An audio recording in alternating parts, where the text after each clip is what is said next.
అందరికీ నమస్కారం. మొన్న మేము పుష్ప సినిమాకి ప్రీమియర్స్కి వెళ్ళినప్పుడు ఆర్టీసీ క్రాస్ రోడ్స్ సంధ్యా థియేటర్కి వెళ్ళామండి. అక్కడ అనుకోకుండా క్రౌడ్ టర్న్ అవుట్ ఎక్కువ అవటం వల్ల నేను సినిమా చూసి వచ్చిన తర్వాత మాకు తెలిసిన విషయం అంటే నెక్స్ట్ డే మార్నింగ్ దట్ ఆ క్రౌడ్లో ఒక ఫ్యామిలీ వచ్చారు.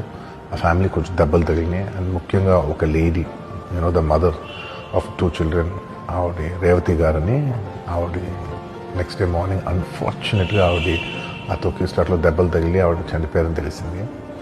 అది తెలియగానే మేము సుకుమార్ గారు, మేమందరం మొత్తం ఎంటైర్ టీమ్ ఆఫ్ పుష్ప అందరం సడన్గా డిసప్పాయింట్ అయిపోయి ఒక షాక్లోకి వెళ్ళాము. ఎందుకంటే అసలు ఇది వెరీ అన్ఎక్స్పెక్టెడ్. ఎందుకంటే లాస్ట్ 20 ఏళ్ళుగా ఆల్మోస్ట్ అన్ని సినిమాలకి మెయిన్ థియేటర్కి వెళ్ళి సినిమా చూసి వస్తాం అనేది ఒక తెలియని ఆనవాయితీ లాంటిది. అండ్ ఇన్నేళ్ళుగా ఎప్పుడు జరగలేదు. సడన్గా ఇది జరిగేసరికి మేమందరూ కూడా చాలా డిసప్పాయింట్ అయ్యి చాలా షాక్లోకి వెళ్ళాం.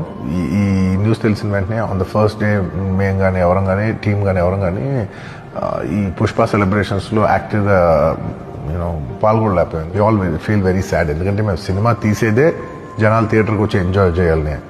అలాంటి థియేటర్లో ఇలా ఒక ఇన్సిడెంట్ అయ్యేసరికి వి ఆల్ అది మాటలో చెప్పలేకపోతున్నా. Firstly, I would like to say condolences to the entire family.